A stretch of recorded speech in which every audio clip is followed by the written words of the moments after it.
थप्पड़ से लेकर खुलेआम धमकी तक एल्विश यादव और प्रिंस नरूला की 3 लड़ाइयां जिनकी बारे में मैं बात करने वाला हूं रोडीज T20 सीजन में अभी-अभी में।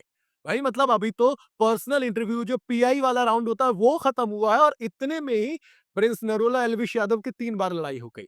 यहाँ सबसे पहले जो लड़ाई हुई थी वो स्नेक वाली चीज को लेकर हुई थी।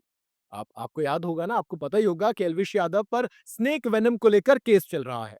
अब प्रिंस नरूला खूब उनको छेड़ते थे, दबा के छेड़ते थे कि हाँ भाई स्नेक का नाम मत लेना, केसेस का नाम मत लेना, पुलिस का नाम मत लेना। एल्विश यादव ने एक आध दो बार तो देखा, लेकिन उसके बाद थोड़ा दिमाग तो यार फिर ही जाता है ना। एल्विश ने कह दिया कि हाँ भाई, डरते होगे तुम, हम नहीं डरते किसी से, हमने जब किया ही नहीं तो क्यों डरे भाई। अब वो किया किया ना किया, देखो मामला सब्जुडाइज है, लेकिन एल्विश यादव को जब बार बार पोक किया तो उनका माथा एक बार फिर गया। उन्होंने कहा कि भाई सांप होते हैं आप जैसे लोग। प्रिंस को उन्होंने सांप ही कह दिया था। कह रहा आ जाओ सांप के। जब उन्होंने कहा कि नहीं सांप का नाम मत लेना डर जाएँगे, तो एल्विश यादव ने कहा कि भाई सांप हो तुम। मामला फिर वो तू तड़ाक में थोड़ी-सी बात खत्म हो गई। दूसरा मौका, जब खुलेआम चैलेंज दिया गया कि भाई अखाड़ा बुक कर लूँगा, आज ही लड़ लेंगे, देख लेंगे किसमें कितना दम है। दरअसल रोडियम को लेकर टास्क हुआ था। रणविजय ने टास्क करवाया कि जो भी इस टास्क को जीतेगा उसको रोडियम मिलेंगे। कितने? 2000 रोडियम। जब आपको कंटेस्टेंट खरीदने होते हैं रोडियम से तो 2000 तो बहुत हो जाते हैं। अब पहला टास्क होता है पंजा लड़ाने का। इसमें एल्विश का कहीं न कहीं पलड़ा भारी लग रहा था। मेरे ख्याल से प्रिंस को भी समझ में आ गया था कि शायद मेरी आर्म स्ट्रेंथ उतनी है नहीं जितनी कि एल्विश की है। तो उन्होंने वहाँ पर लॉक किया। बहरहाल घुमा-फिरा के ऑनेस्टली कहूँ तो प्रिंस ने सही से पंजा नहीं लड़ाया था। प्रिंस ने रूल को वायलेट किया था, क्योंकि प्रिंस दिमाग लगा रहे थे कि मैं अपने वाला कोई टास्क लाऊँगा जिसमें मैं जीत सकता हूँ। रणविजय को मेरे ख्याल से वहाँ पर इंटरवीन करना चाहिए था और बताना चाहिए था कि प्रिंस तुम गलत कर रहे हो। लेकिन रणविजय ने सिंपल कर दिया कि सामने सीढ़ी के ऊपर एक भोपू रखा है, जो पहले जाके उसको बजा देगा वो जीत जाएगा। अब भागकर पहुँचते हैं नरूला वहाँ पर, प्रिंस नरूला वहाँ पर एल्विश को पकड़ते हैं, धक्का-वक्का दे देते हैं और जाकर भोपू बजा देते हैं।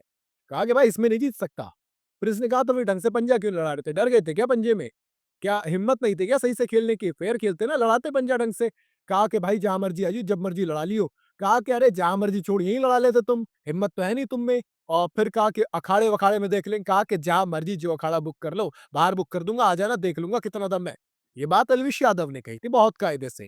प्रिंस को थोड़ा-सा देखो ऑनेस्टली मेरे हिसाब से प्रिंस ने गलत किया था। प्रिंस को फेयर मतलब लड़ाना चाहिए था पंजा।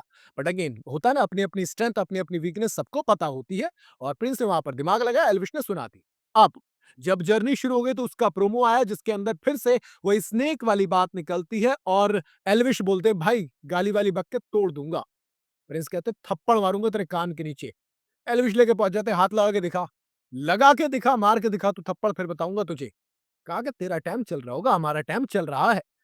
प्रिंस नरूला कहते हैं 10 साल से मेरा टाइम चल रहा है। कहा कि चल रहा होगा, अभी हमारा टाइम है ये। तो दोस्त अभी तो जर्नी शुरू हुई है। कंटेस्टेंट पीछे खड़े हुए रहते हैं, मन्नू तो पीछे से हँस रहे होते हैं, शिट यार मैं क्या बोलूँ? मतलब अगेन किसकी तरफ से बोलोगे ये भी एक कहानी होती है ना। तो कुल मिला के 3 पंगे अभी तक हो गए हैं और अभी तो बहुत लंबी जर्नी बाकी है। क्या लगता है आखिर तक क्या-क्या होने वाला है? कमेंट में बताइएगा ज़रूर। वीडियो अगर आपको पसंद आई हो तो इसे लाइक और शेयर ज़रूर करें और जाते-जाते चैनल को फॉलो और सब्सक्राइब ज़रूर करते जाइएगा।